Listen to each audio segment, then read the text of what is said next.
the gift of being in silence and the gift of my nervous system kind of ringing alarm bells and giving me that speech impediment was forcing me to realize and recognize what is it that matters to me. Because when I speak about what matters to me, the impediment falls away.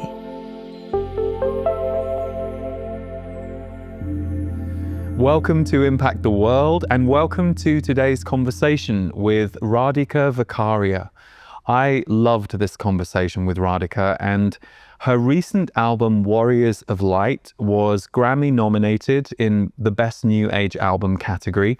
It's gorgeous and extraordinary, and Radhika has an extraordinary voice, not only as a vocalist, but also as her philosophy of life and why she thinks we're here and what she feels her mission is on Earth.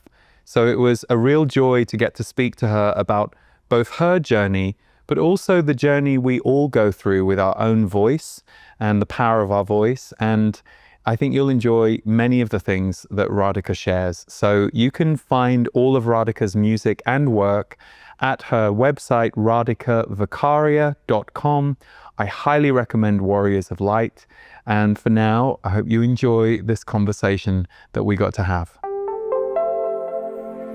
Radhika, such a pleasure to meet you and have you here for the show. And I told you before we got started, I've been listening to your Warriors of Light album incessantly, especially a song called Liberate, which immediately just got into my bones, and it's beautiful. And your voice, the production, the album, the whole thing is stunning. So thank you for being here to talk about that and many other things. Thank you. I'm really excited to be here with you too. Yeah, thank you. So what was the seed for Warriors of Light? I know that has just been a Grammy-nominated album in the New Age category just a couple of weeks before we're recording this. So what was the seed for that project? How did it come about? You know, it came out through just a very natural process. It's not something I sat down and said, I'm going to make an album and, you know, this is what it's going to be about. It was a very organic unfolding for me. It took about 4 years to make this project. It started in 2020, and we all know what happened in 2020, right? And I was also going through my own personal kind of catalyst in my life between 2019 and that time. And if I really want to break it down to the moment where something changed in my life, like something switched, was I was actually at an Ashtanga yoga training with Manju Joyce. And I turned up at his home about to embark on this training. And I had been dealing with something very difficult in my own life. Even though you have years of meditation, years of sadhana, we all are susceptible to ups and downs. Of course. And I turned up at his doorstep and said, I don't know if I can do this training. And he said, step into my office, like very sweetly. And he asked me what was going on. And I told him what was going on. And this is the moment. He just kind of leaned forward and he said, you have to make your mind strong. And that was it. And for the next few days, he said, let's go get on the mat. And we got on the mat, and I was in that shala for days, and he would keep playing Vedic chanting. And he would keep coming up to me, seeing, you know, the process happen within my system and what I was dealing with, and being on the mat and doing the sadhana. And all he said was, focus on this.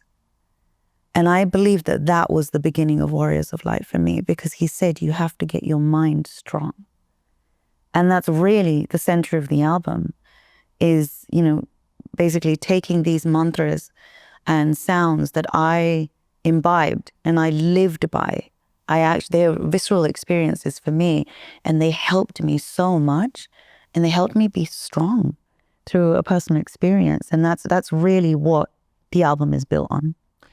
It's so interesting because, you know, music is personal to all of us and we all have different experiences with it. But when I was listening specifically to Warriors of Light, you have many pieces in your catalog that people can find and listen to, but it's funny you use the word strong, because for me, what was strong about the whole album, from production to vocals to songwriting to arrangements, it just felt so cohesive. And when albums like that come along not that often where they feel like they've been there forever.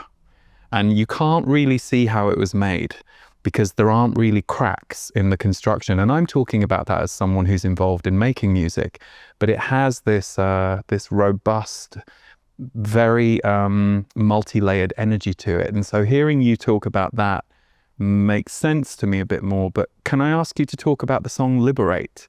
Because that's one that got immediately under my skin, and I'm an obsessive song person. So if a certain song, I will then have it on repeat for hundreds of times. Haven't quite got to 100 yet, but that's a song that I'm like, oh my God, I have to play this again and again and again. Well, thank you for boosting my plays, first of all. You're welcome. Apple Music, they're coming from Apple Music. Oh, good, yeah. good. That's great. That pays more. I know. So that's why I play my music on Apple Music. Really appreciate it. That song was really the Mahamrityunjaya mantra, which is in the song, which is the chorus of the song, was something that held me. It was an anchor point for me.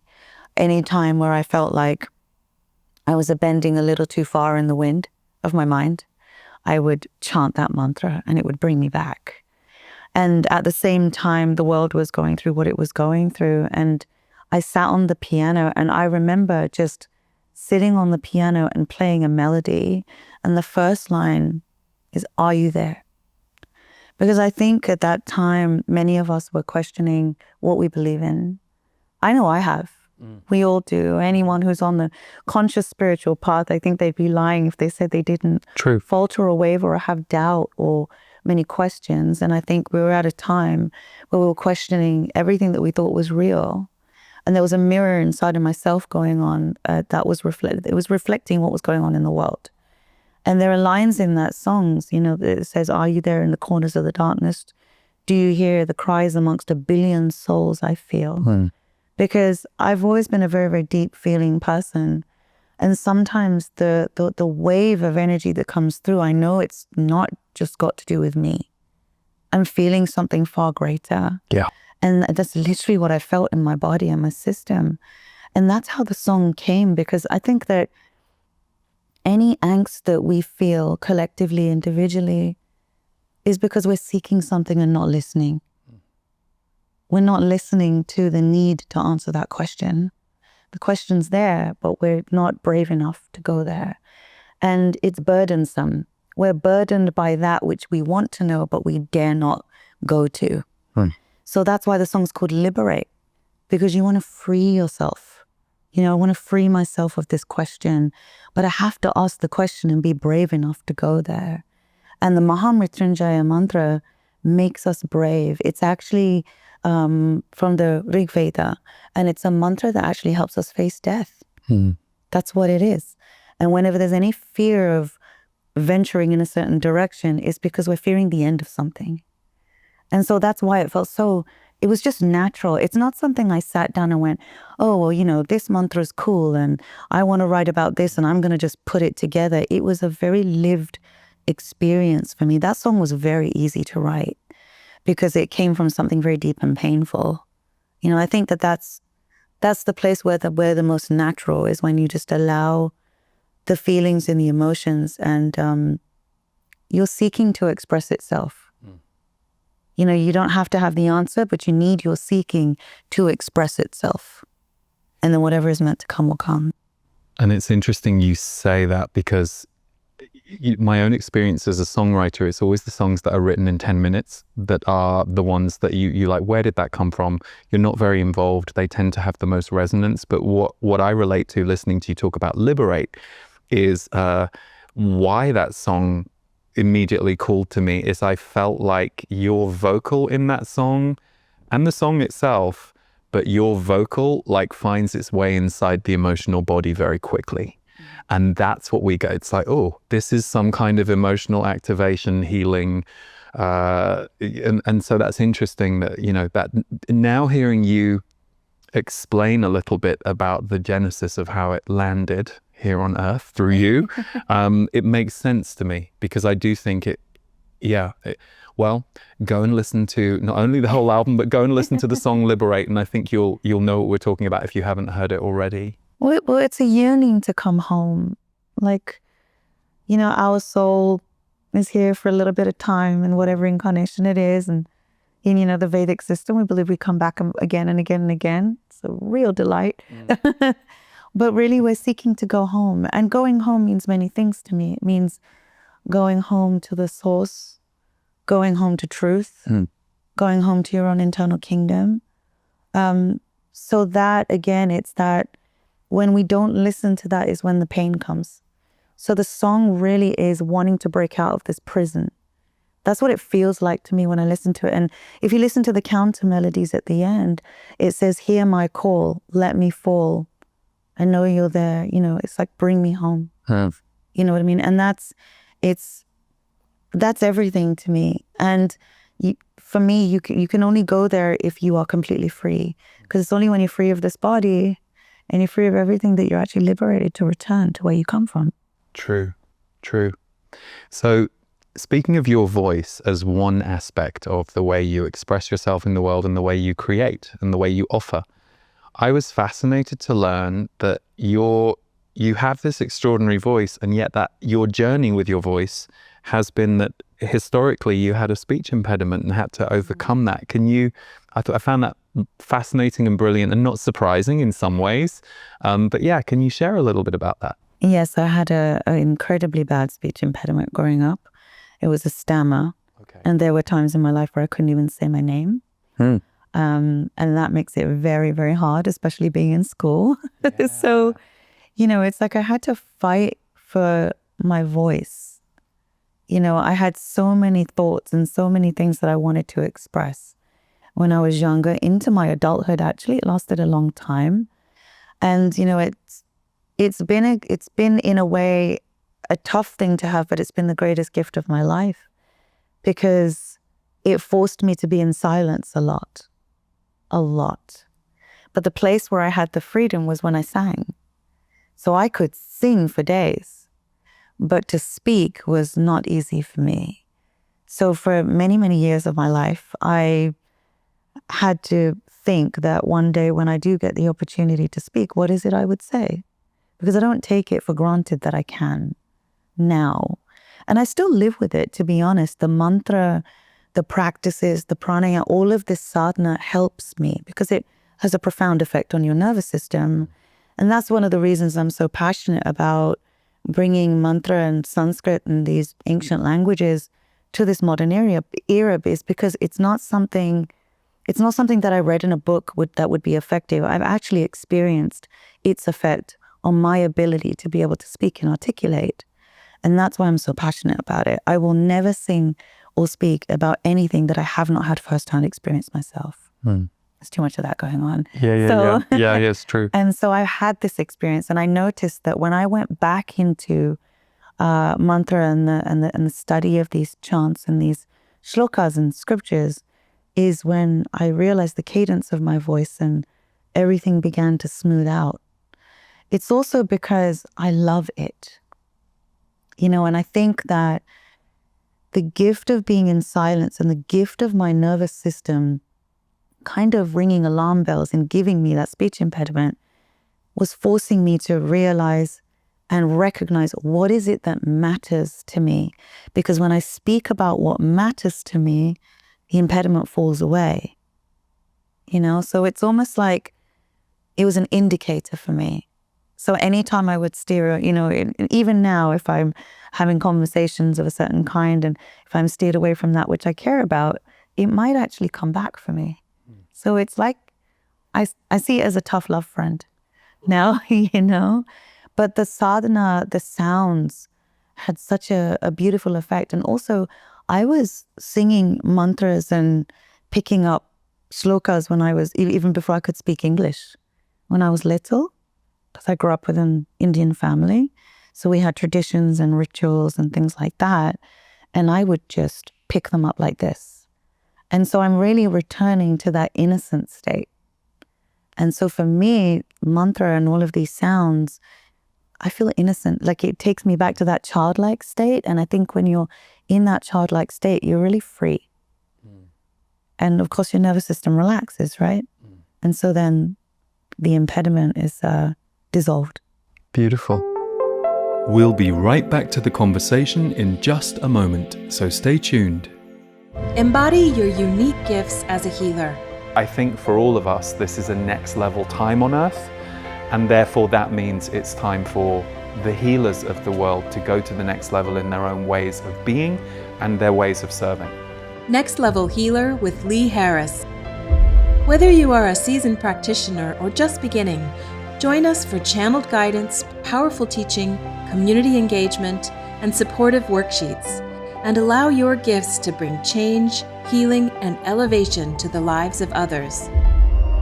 Deepen your creative, intuitive, and visioning abilities, overcome fears of judgment, and expand your outlook from scarcity to abundance to enhance your healing work and guide others with greater clarity and confidence. From the comfort of your home, connect with us for 2 weekends, starting May 17th and 18th. Next Level Healer with Lee Harris. Take your healing to the next level. And I noticed on your website, one of the things that you do is you coach people with their voice. So I'm curious, I think I'm obviously fascinated with voice. And interestingly, I just lost my voice for I couldn't speak for 2 weeks. I was on tour. I got laryngitis while on tour. Then I had to recover and they said, don't speak for 2 weeks. And I'm a voice person. I mean, it's my work, but it's also how I communicate with my team and everything. So that was amazing to me. Like few people were like, oh God, I'm so sorry. And I was like, I'm actually really enjoying it because I would never have been quiet for 2 weeks if I hadn't gone through this. But even just that brief experience shifted both my appreciation of voice, my understanding of voice, and it's made me listen differently and look at things differently, even just that short experience. What do you find when you're coaching people or working with people? What's the story of us as humans around our voice? And I know there are many stories, but are there a few common things that you notice that either hold us back or that we all have false perceptions about? I'm just curious. Yes. One very common thing is a lot of people would love to sing when they were young and they got told they weren't good enough. Yeah. And it breaks it's just so painful to hear that, because I had nothing but encouragement to sing at the top of my lungs all the time. And you can see the knock-on effect that had on people. It's not just, oh, don't sing, you don't have a good voice. It shoots their confidence. It affects their speaking voice. It affects their ability to turn up in a room, and express themselves. Singing is innate. It's natural to us. We were communicating with melodies with each other before we even had words. That's how we did, And so it's that's a very, very common one. And it's funny because you can transpose that to any creativity, can't you? Or any area that someone would like to excel in, those childhood wounds that we get stopped in, and then it creates this barrier that we hopefully can heal later down the line. So I'm guessing for you, because you understand the importance of being able to express yourself, it must be a beautiful thing to kind of work with people on that and see them take steps forward. It is. It's really beautiful. And there's always this point quite a little bit into the practices and into the sessions where they cry. And it's very, very beautiful. You can just see this. And they've been holding on to something for so long. And they release. And it's so simple. It's like we have the medicine of sound within us. We're not making the sound. We're simply positioning our human bodies and our faculties into a certain state that allows the sound that's already there, that has been waiting to come through. And all you have to do is shift in position. That's all you have to do. And it's so incredible. It's so satisfying. And it has such a transformative effect on their lives, even outside of just singing. And that's what's it's very satisfying to play a small part in that. Yeah. You've collaborated with lots of different people and lots of international people. And so I know that you grew up in England, but you moved here to Los Angeles in 2013, so about 12 years ago now. We talked briefly before the conversation about the massive shift it is to go from one culture to another and a very different environment. How how was that for you, especially as you told me that wasn't really intentional for you to stay here? How did that all come about for you, the shift to come here? I feel like I'm here by accident, but I think most of us do. Right. On Earth, I mean. Yeah. Well, yeah, for sure. I was in a show in Germany, and I met a lot of amazing Americans who were in the creative field in Broadway, from, the teams at Cirque. And when I was in that show, a lot of them said, "Oh, you should come to the States." And when Americans tell you to do something, you kind of do it. Right. They're so brilliant creatively. And I started coming back and forth. And but I, as I said to you before, I actually had put my idea of being an artist and a main singer on the shelf. I came here to songwrite. I love writing for shows. I love writing for other artists. I grew up with a lot of classical music and theater. I wanted to write for all of that. But coming here was a temporary thing. It wasn't something that I thought was going to be a long-term thing. And I think that Los Angeles is a very interesting place. There's something that a lot of people don't speak about online, or that I hadn't heard of at the time, is it's a very generous, very welcoming place. And when I came here, I met so many people who immediately would say, "Oh, you're not from here? How long have you been here?" And I'll say, "Oh, a few months." And they go, "Oh, so you're still getting your footing, right?" And I say, "Yeah." They go, "Oh, let us get this," or, "We'll get dinner," or, "Do you need help getting this?" Or, "Oh, I'm going to introduce you to this person." This place is extremely collaborative. It's a very collaborative energy here. And I think that's one of the reasons why I've stayed. Sometimes it can be very, it's confusing to be in another country. And I think about 7 years in, which is the kind of time frame that I get from a lot of people who are here for a significant amount of time.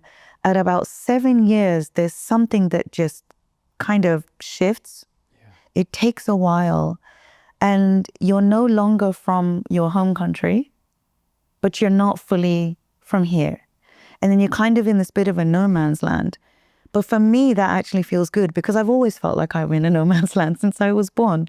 So for me, the first 7 years felt odd, but now I feel like I'm in between, and that's a good place for me, because then everything is possible in that in between, and that's how I live my life.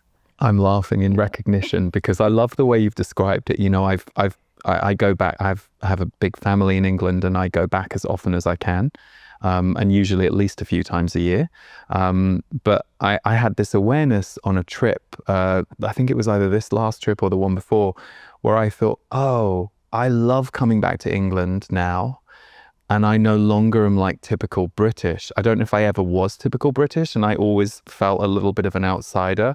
But I realized I'm certainly not a Californian, but I'm now just a weird hybrid, because it is true. You spend enough time in a culture and you become more influenced by that culture. But I like that 7-year thing, because that's very resonant for me. That feels very true. That was around the time where, I don't know, and it does fit that when you feel a bit like an alien in your childhood for whatever reason, which I think many spiritual or sensitive people feel, in a weird way, being an alien that doesn't belong anywhere kind of is like the truest thing. It is, exactly. I got my first visa for the States, and it's an O1 visa. I had 2 of those before I got a green card. Same here. And they call it alien of extraordinary ability. Yes. And I thought, well, that's very flattering about extraordinary ability, but I really resonate with the word that I'm an alien. I'm like, oh, great. Yeah, this suddenly life makes sense. It's very, very true. I've said to my brother many times, I'm like, "Do you feel like you just fell out the sky and landed here and you kind of don't know what's going on?"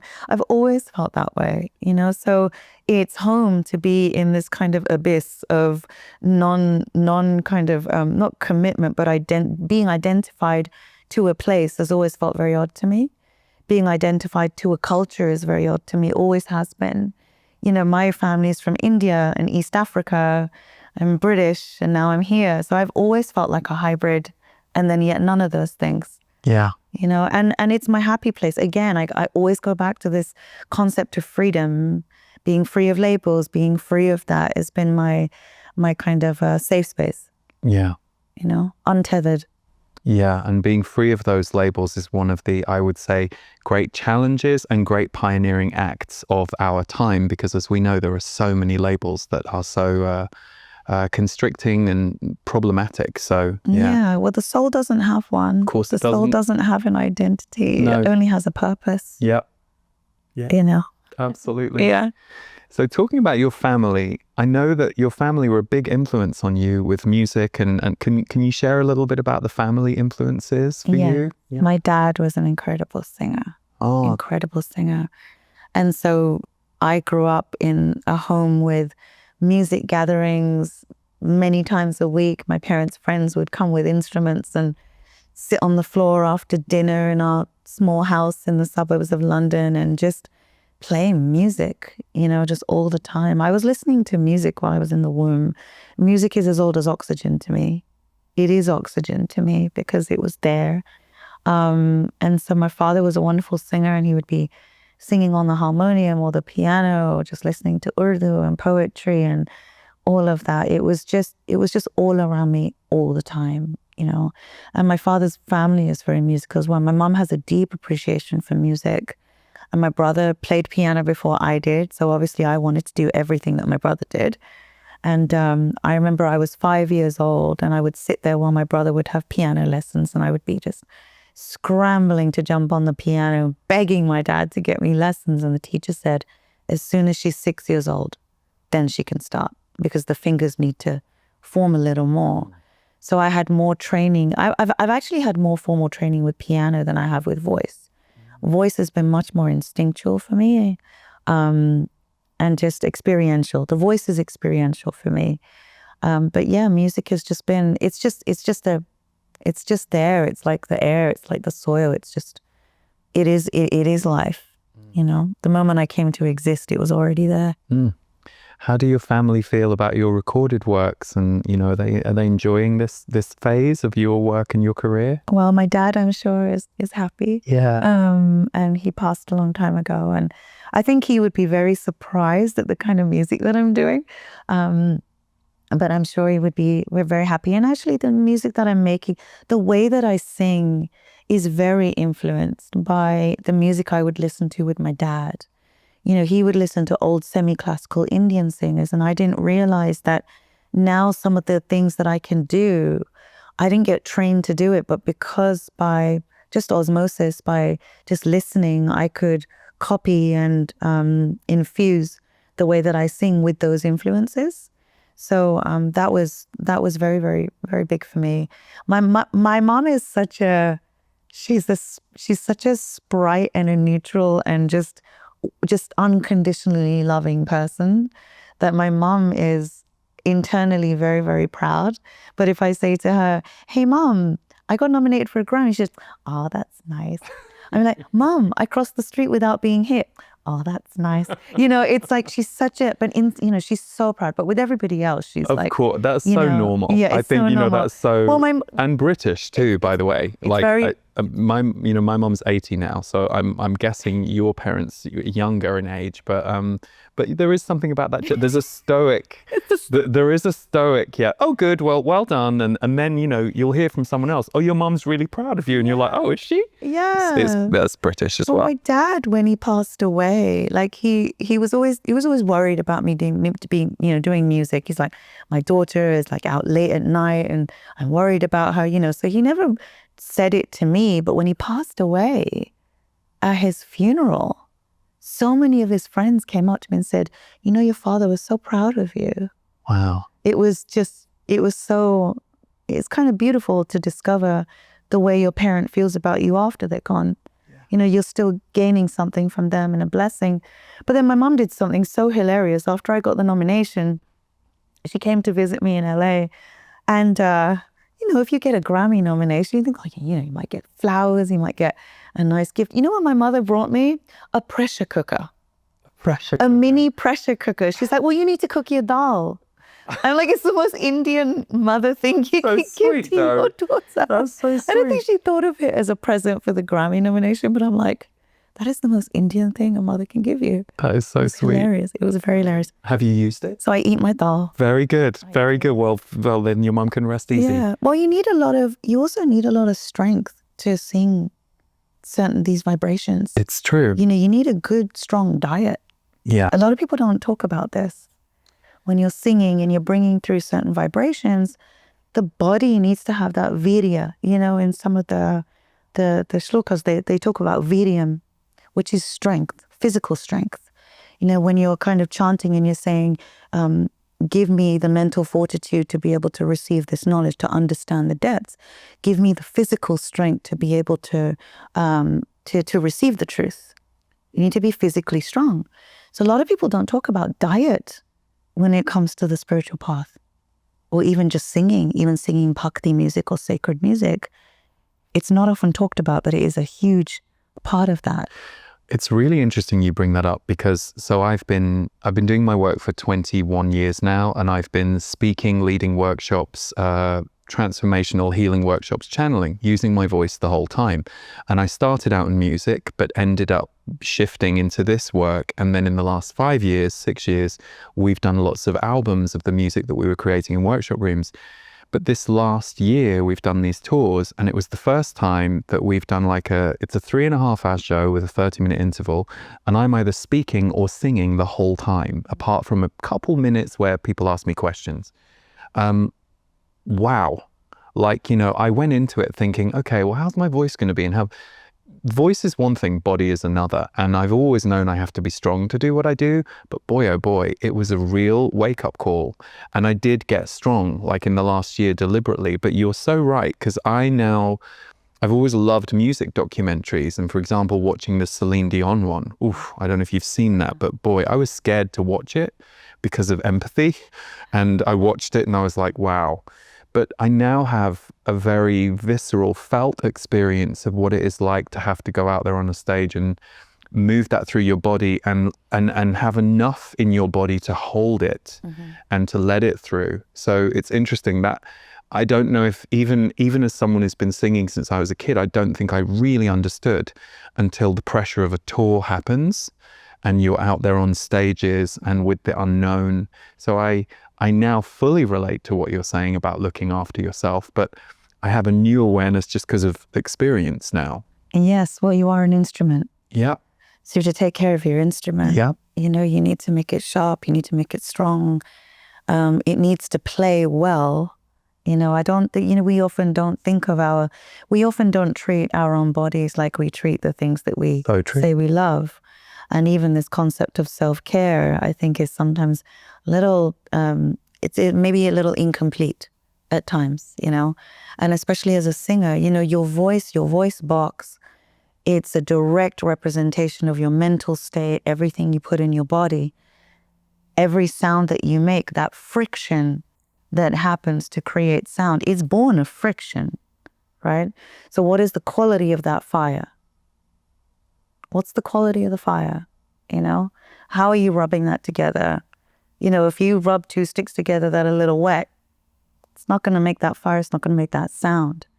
So it is important for the conditions to be right, for you to be able to bring something through. And then but on top of that, there's something that happens completely beyond your control. But you do need to give a focus on that. So, the right amount of sleep, the kinds of foods. And again, somebody else, I could give you advice about what diet to take, but I would never do that because your constitution is totally different to mine. So it's really important to listen before you make sound. Mm. And it's interesting because I think historically you occasionally hear about diva behavior. Oh, well, they need a humidifier in their room and blah, blah, blah. Yeah, they do. You do. Actually you do. And when I went to the ENT, I got laryngitis on the tour. I didn't know I was singing through the last show with laryngitis, but I was. And when he, for the first time really, I got to see inside everything with the video camera. Oh, that process is... Oh my God. Well, first of all, it's not fun having the tube down your nose, but what hit me when I looked on the screen is I was like, oh wow, that's so delicate. What is going on in there is this delicate flower. And wow, like that was a game changer. So I have a label maker, which when I have time to organize things in my house, I get obsessed, but I often don't have time. But then I make time, and it's good therapy. And I now have a box called Throat Care. Before I had a medicine box, and I've now got a label, which to me, the box and the label is the affirmation of a new awareness in my life. It's not just about what's in that box. It's fascinating, but it really hit me. I thought, gosh, this part of us is so delicate. And yet we all are using this part of us to communicate and make things happen and engage with the world. It was fascinating to me. Yeah. And even if you're not a public speaker or singer, Exactly. you hear a lot of people as they get older, they fry their voices. You know, a lot of people exert their voice because they feel that that's the way to be heard. But I often tell my students, you know, one of the things that one of my best friends said once, the one who whispers in the room is the loudest. Because it makes you listen. It's true. And I remember, you know, going back to the speech impediment, I was in Encinitas once, and it was this little gathering of people with this guy who was a doctor, and he was doing some energy work on a patient on stage. It was about 50, 60 of us in the room. And he finished the process. It was about energy and structure. And, you know, we're talking about the importance of both and how it moves through the system. And then he threw the mic didn't throw the mic, but he handed the mic over to the audience. And there was a guy in the audience who took the microphone, and he had what was probably the most challenging speech impediment I have ever heard. And every third word was an obstacle. And he kept speaking. And at one point he said, yes, you know, when I work with my clients, such and such, and this light bulb went off in my head. And I went, this guy has clients? Like it's so difficult for him to string a sentence together, and yet he has clients. And then at the end of what he said, he turned to the doctor and sage, and he said, and I have you to thank for this, for encouraging me and working with me to speak. And then the doctor said, yes, because I remember telling you that you have a gift in your voice, because when you speak, people have to listen. And that message has come to me in so many points in my life, where you don't have to be the loudest person in the room. You don't have to be able to string a sentence together. There are certain gifts that we have to make people lean in. When people lean in, they want to hear what you have to say. But if you're exerting your voice and you're pushing your voice and yelling in people's faces all the time, it's going to have the opposite effect. So I often say to my students, who are oftentimes not professional singers or speakers, but they just want to express themselves, or sometimes their voices get tired. Once you know yourself more, you won't need to compensate with a volume, you know, because it's not doing you any favors. And you find that the most beautiful speakers in the world are not necessarily the ones who exert their voice, but we also want a voice that lasts us. It's true. We don't talk about sustainability of voice. We always talk about performance. We talk about tone. We talk about impressing people. But why don't we talk about longevity of voice? Everybody's talking about longevity of life. But imagine lengthening your life but not having the voice. Then what's the point? Yeah. Right?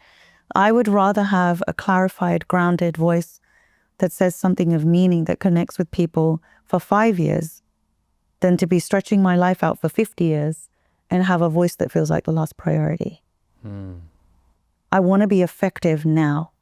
And I want to have that strength now and cultivate that now and practice that now so that it sets me up for the future.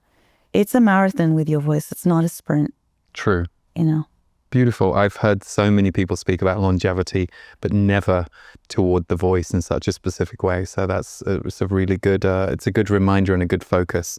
And again, pertinent for me, because just recently I was like, there's something that needs a bit more care and attendance here with how much I use it. But to your point, we're all using it all the time. And it's so true. If anything, I prefer people who speak quietly, and I often get repelled by someone who's too loud for my senses. You know, then you're having to work hard to kind of hear them through the noise. So, and I've always been struck by how some of the most extraordinary singers sing very quietly. but they've managed to create the space and the room inside themselves and allow us to hear what's going on in the room inside themselves without producing a ton of volume. Find that fascinating. And you said something really beautiful there. They let you hear them. And I think that's such a beautiful way of putting it, because you have to give space. You've got to give the space for that, for the words that you say or what you've sung to land. Yeah. You know, it's like anything. The words mean something after they've been said. You know, because they're being integrated, they're being recognized. The listener is finding themselves in the experience, and you have to give that space. So it's a very important. That's a good point. Well, that reminds me of something that you said, which I saw on your website, that you don't sing to be heard, you sing for the listener to experience or feel themselves. I'm not getting the quote quite right. I don't make music for you to see me, I make it for you to see yourself. That's right. Beautiful. Yeah. Mm-hmm. Great. Well, speaking of voice, one thing I know that you have done is you've worked with Deepak Chopra and the Chopra Center to be the voice for some of their yoga programming. Is that correct? Yes. What was that like? Yeah, so Sarah Plattfinger, who was directing the program, she heard some of my music and met me through Deepak, and then she said, we need someone to do the Sanskrit, the asanas, the pranayama instructions, and she wanted me to provide it. So that was an amazing experience to be able to record that and give that and be part of that program. It was also great for me because I think there's a lot of confusing information on the internet about Sanskrit and transliterations, and unless you read the Devanagari, which is what you call the written form of Sanskrit, unless you can read that, you won't understand how to actually pronounce things. And it's really important in Sanskrit to be able to pronounce and understand these things. And, you know, because there's a certain cadence, there's a meter. Some of the vowel sounds have two beats, some of them have one beat. And if they are done correctly, then they will have a profound effect. If they're done incorrectly, they don't have a profound effect and can actually have an effect that you might not desire. You know, it's like medicine and not knowing how to administer it. Sanskrit is like that. So it's really important to be able to clarify that and get that precise. And I wanted to be a surgeon, so it's really fun for me to go in and kind of refine my understanding of it, which was a really great opportunity for me too. Nice. And the surgeon piece, I read that too. So are you still very fascinated in everything to do with the body and medical? Or Yes. I wanted to be a cancer specialist. So I wanted to remove tumors for people since I was young. There was a lot of cancer in my family. So my path was medicine all the way. I did maths, physics, chemistry. I was ready to go to Oxford or Cambridge. Like I was on my way there. And my father did the most un-Indian thing in the world and said, are you sure you want to do this? Wow. Which is really surprising. I was like, are you sure we're Indian? Because you've been telling me this all my life, which is very, very unusual. But, you know, he said, look, if you do this, you love music, you love traveling, you love doing all of these other things. And so I didn't take the path of surgery. And I always felt like I wish I had. But then when when this music found me, it chose me. It wasn't something that I just decided to do. I was actually quite reluctant to do music of this kind for a while because it's something I take very seriously, and I had to feel ready to. But now it's the essential quality of what I wanted to do as a kid is there. I wanted to heal people. I wanted to help people. And I remember one day someone said to me, you're doing that with your music. It doesn't matter whether you're doing it with a scalpel or sound. So I now call sound a scalpel. I call it sound surgery. Which is perfect because we really are coming into an era where I think sound healing people are becoming more aware of the power of sound and music, which is fantastic. Yeah. And even the Grammys is an interesting thing because I know some people have reverence of the Grammys, and some people are like, oh, award shows don't matter. I get it. There's a whole bunch of arguments. But for me, as someone who has had friends in the new age music category and who, even though I think the term new age needs updating, Yes. for sure. Everyone's kind of getting thrown in there, and I'm like, we need, more than this. But for me, I look at that new age category as the advent and the recognition of sound healing and to use your word, the ancient power of music kind of being expressed again in a new way. So I'm curious, and maybe this is a great place for us to finish. What was that like for you, being Grammy nominated and that whole experience? Because I'm sure it was many things, and I'm curious what that was for you. Well, to be Grammy nominated, you have to be voted for by the peers and the Academy members. So considering it's a growing genre of music, to be a nominee is a really big deal. Yeah. And especially for me personally, this is the music of my deep roots and culture. And my grandparents from India. So the reason I make it is because it connects me to something timeless. It connects me to something that has anchored me, these philosophies, these Vedic sciences, my spirituality, the love that my ancestors have given through the generations of time. And so that was a big thing for me, because my voice is really a result of those generations. So if people are choosing this album, they're not choosing me. They're choosing the ancestral connections. They're choosing a culture. They're choosing the gurus and the masters. This album and this music, mantras would not be here without the great seers and the sages who put this down, who brought this forth. And so millions of us have benefited from it. And so my first thing is to touch their feet, right?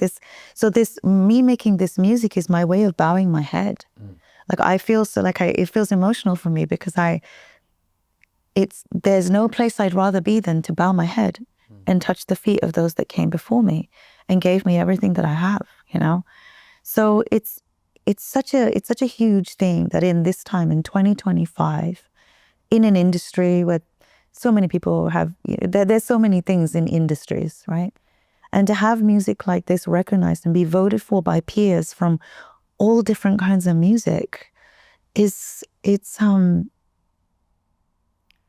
humbling, yet at the same time, I hope it's okay to say, meant. Yeah. It's meant. Yeah. Because these manifestations of the divine, which is what we're really singing about, these manifestations of the divine are so powerful. They have their own determination, right? We're simply just here to be in this realm and bring those sounds through.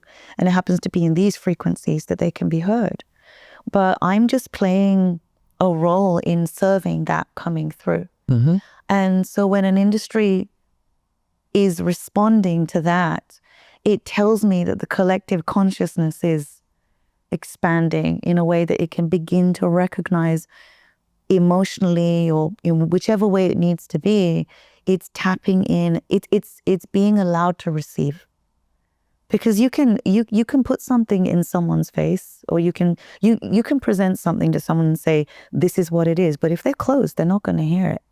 So this indicates to me that there is a flowering, there's an opening to this kind of the depths of this, and that's a very beautiful thing. And I'm just happy to play a small part in that. Fantastic. Well, I mean, I agree with everything you said, and I will just reflect to you that your reverence of everyone involved in the project, and your producer, remind me the producer? Yeah, George Landress. Beautiful. I mean, beautiful yeah. work, and all of the musicianship on the album, everything. Yes. You've all managed to, from my perspective, create something that feels both otherworldly, known, and timeless. That it has that imprint for me of, I'm just listening to a classic album, and it just so happens it's really new, but I'm listening to a classic album. But I also just want to reflect back to you and maybe bow at your feet for a second. My reaction was, who is she? Who is that voice? And I love that through today's conversation, particularly because I asked you about Liberate, which was, I mean, your voice is beautiful on all the tracks, but Liberate was the one where your voice found me. And I was like, oh God, I need to hear that again. And I need to be with that again. The whole thing, but the vocal as well. It makes so much sense to me to get to sit and talk to you today and hear your journey and how you feel about things and being an alien on earth. And I'm like, well, of course I resonated with the voice as well as its beauty and its artistry. There's something vibrationally there that I think just speaks to so many of us. So I'm absolutely thrilled that this album has been recognized. I'm so excited to see what you do in the coming decades. And it has been a complete honor and delight to get to meet and talk to you today. So thank you for coming here. Thank you. Thank you for receiving honesty. Oh God, I love honesty. And I think you're a the great music, bringer of it. I think the music is just honest, Yeah. And it's lovely that people connect with that. Yeah. Well, congratulations to you and all your collaborators. And we will be watching and listening. Thank you so much. Thank you. Thank you for being here. Well, I highly encourage you to go and listen to as many of Radhika's works and also offerings. So visit her website, see what she's doing, and I think you will greatly enjoy the new album too. So thank you for tuning in today with Impact the World. We will see you next time, and take good care of yourself. Embody your unique gifts as a healer. I think for all of us, this is a next level time on earth. And therefore that means it's time for the healers of the world to go to the next level in their own ways of being and their ways of serving. Next Level Healer with Lee Harris. Whether you are a seasoned practitioner or just beginning, join us for channeled guidance, powerful teaching, community engagement, and supportive worksheets, and allow your gifts to bring change, healing, and elevation to the lives of others. This transformative 2-weekend live broadcast is designed to help you cultivate a strong sense of grounded presence while being deeply supported to receive healing energy. Lee brings out my very best ideas and shows me the way to continue on my path more consciously, and helps me clear away fears, blocks, and the fog that self-doubt can bring, and transforms it into strength and positive energy. Deepen your creative, intuitive, and visioning abilities, overcome fears of judgment, and expand your outlook from scarcity to abundance to enhance your healing work and guide others with greater clarity and confidence. We are at a time in the world where more people than ever before are beginning to come up against emotions, experiences, and a world that is asking them to look within, know how to look after themselves. And it's often healers or therapists or facilitators who help us uncover that. From the comfort of your home, connect with us for 2 weekends, starting May 17th and 18th.